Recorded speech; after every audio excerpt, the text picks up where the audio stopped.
We are in the second vlog of the Sri Vishnu Sahasranamavali. This is a recording on 11th of August 2024 and the painting right now is hardly 10% complete.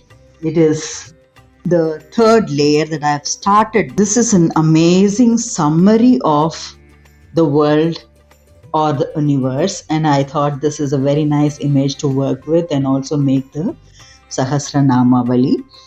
The names of 1000 names of Sri Vishnu. It's always a powerful thing to say the name of God, I think. And I wanted to understand why is that so good. So I have done a little bit of homework for you. I'm going to share that. 1025, we can take out a crux of why are we doing this 1000 Sahasra.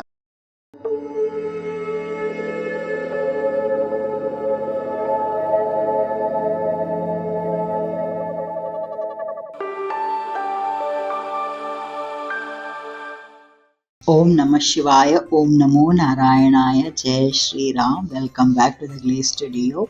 We are in the second vlog of the Sri Vishnu Sahasranamavali.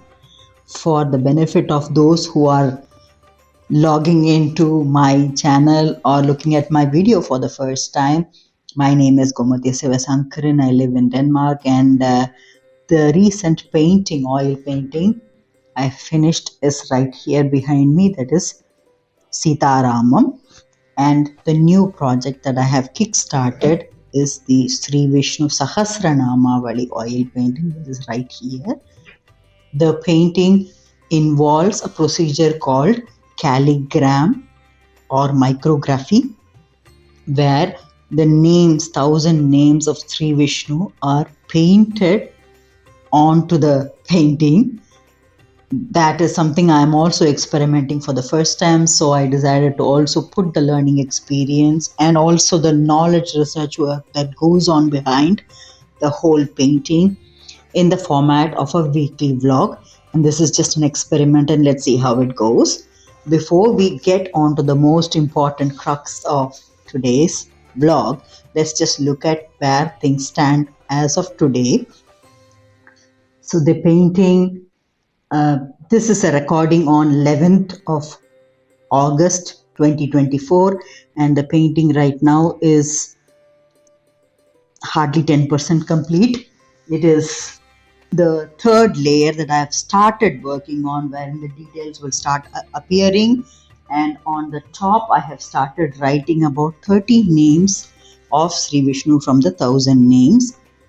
I stopped there to take a look at how it will be when it is printed off, because the people that take my paintings also, the most of the things that happens is also the prints that is getting sold. So it has to be printed in good quality in different parts of the world, which means the writing also needs to be clear enough. So I wanted to test that. I did that, and I can see that there are some quality issues that I need to fix even at the source stage so that the output comes well. So I have made a stop to rework a little bit. I am doing the painting itself and also the writing, hopping between the both to just keep myself motivated. So that's where the whole status of the image is. Now let's get on to the meaning of what is this painting all about. In the previous vlog, I had talked a little bit about the whole painting itself of Vishnu lying on the snake bed with Lakshmi Devi by his side, and from his NAABI or the belly button comes the stem, and there is a small lotus flower wherein Brahma is seated. We talked about it in great detail, I think. It's called Garbhodakshayi Vishnu. Yeah. So the whole cosmos is believed to be given birth from his NAABI, the belly button, and that's the stem where the whole cosmos is lying. So this is an amazing summary of the world or the universe, and I thought this is a very nice image to work with and also make the Sahasranamavali. The names of 1000 names of Sri Vishnu. It's always a powerful thing to say the name of God. I think the tradition of saying God's name is always there in any religion or culture, which is really very good. And I wanted to understand why is that so good. So I have done a little bit of homework for you. I'm going to share that. So what I'm trying to read is from Bhagavad Gita. I am in the canto number 10. There are 18 cantos or chapters in Bhagavad Gita. And the canto number 1 is very important, the point of view that the Lord God tries to explain for the benefit of humans or normal people like us, where do we find him? Yeah, where do we find him? And we always as humans tend to want to be able to see, feel, touch, use our senses to be able to reach God. And there must be a first step, isn't it, for somebody who's completely unknown, getting into a zone that he or she doesn't know. Where do I start? And this canto really covers in great detail of all the material forms that one tries to find to start with as a first step. And that's where 10:25, canto 10, the verse 25 is what I am trying to read in Sanskrit.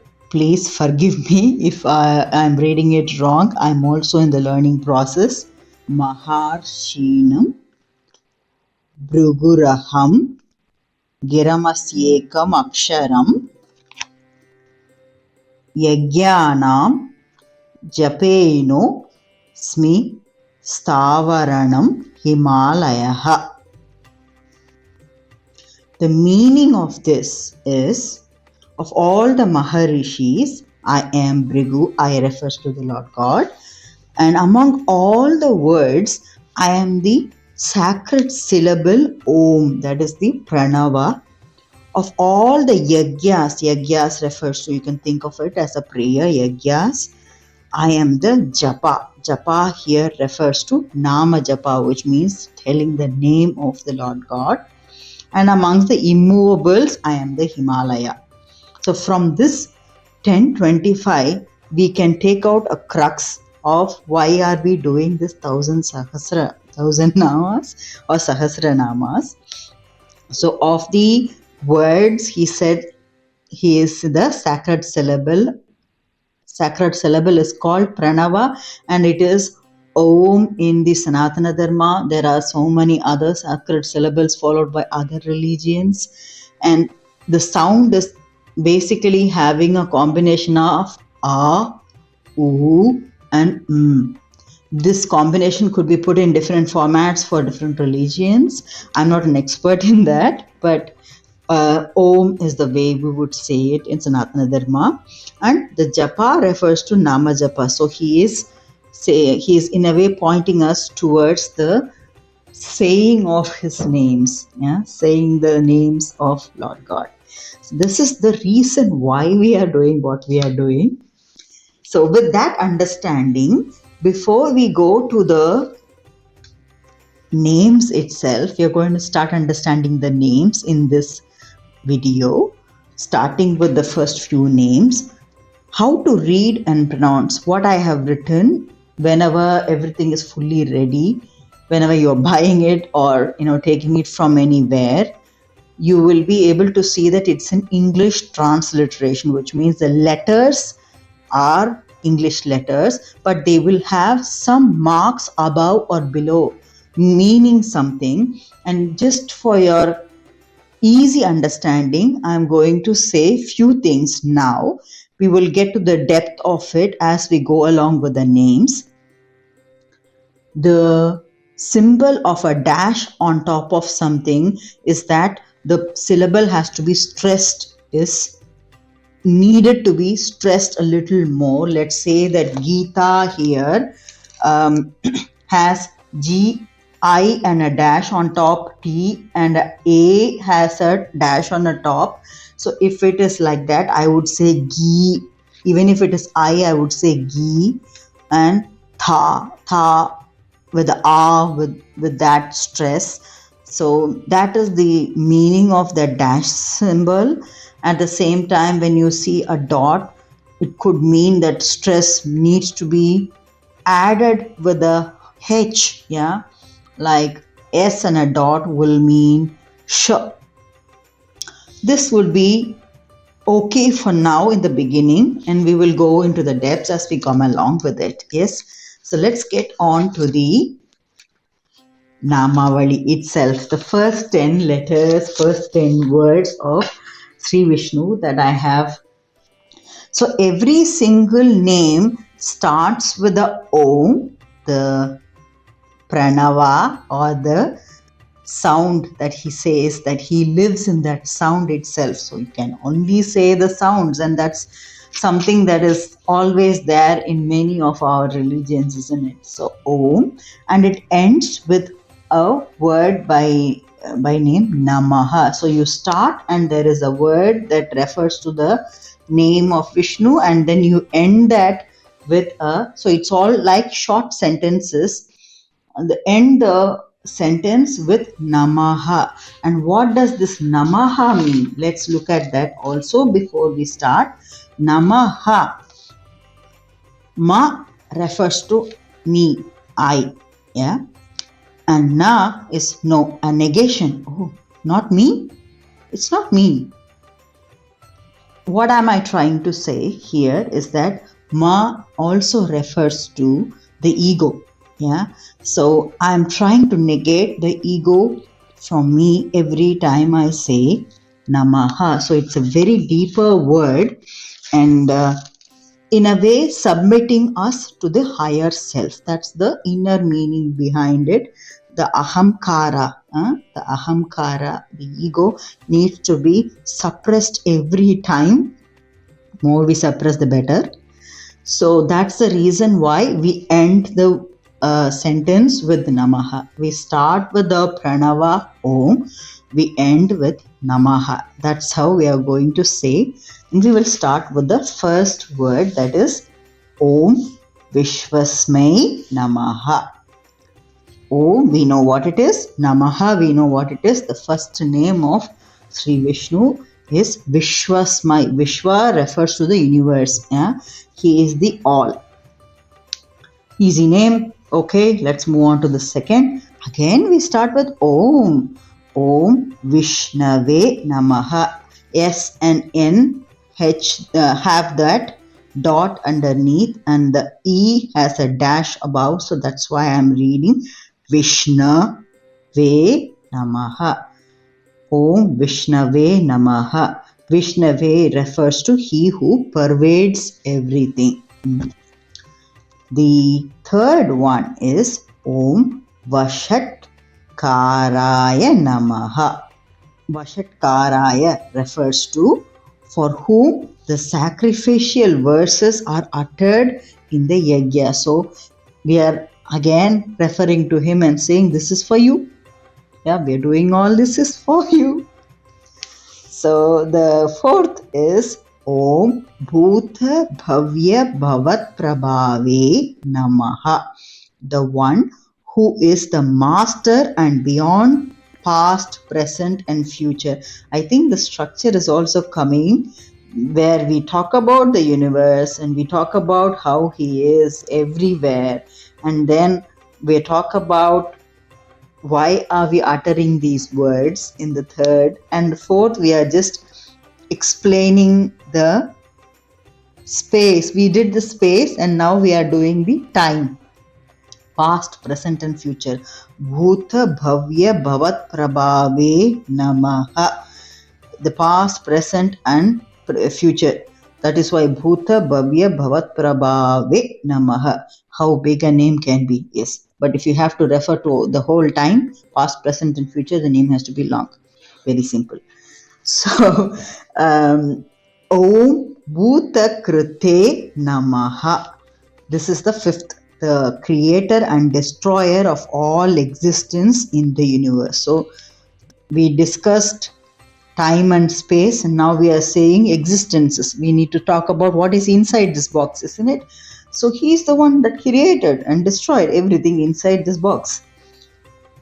Yep. The sixth one is Bhuta Bhrute Namaha, one who supports or sustains or governs the universe. We talked about creation and dissolution, and now maintenance. Somebody has to maintain this also. He is also the one. Yes. Seventh is Om Bhavaya Namaha, pure existence. Bhavaya is pure existence. Eighth is Om Bhutatmane Namaha, the essence. He is the essence of all beings. And ninth is Om Bhuta Bhavanaya Namaha, he who originates and develops all elements. He who originates and develops all elements. I think the image is also saying in that manner that he originates, he creates, and then he also develops everything. Yeah. The 10th is Om Bhutatmane Namaha, one whose nature is purity or who is purity. He is purely present in every single cell. I think I have not mentioned in the first vlog. The first vlog I talked about 3 types of Vishnu. Started with it, I refer to the Mahavishnu, the one that is creator of all the cosmos, who cannot be defined in terms of an image also. It's hard for us humans to even imagine how he looks. And the second is the Garbhodakshayi Vishnu, who is lying down here, giving birth to the universe, where the whole cosmos is divided into 3/4 and 1/4, and the 1/4 is where he is taking responsibility here. The third Vishnu I did not mention is KSHEERODAKSHAYI Vishnu. KSHEERODAKSHAYI Vishnu refers to that energy that is in every cell, in every unit that you could see, in the leaves, in the animals, in the birds, in every animate and inanimate objects, including us as well. So he is also there. So he is purely the purity inside. Even in the impurities that could be in us, there is some purity sitting inside waiting to come out, and that is him. And that is bringing us to the end of this vlog, where we have tried to understand 10 of his 1000 names. I hope this is interesting, and let's try to do the next 20 in the upcoming vlog.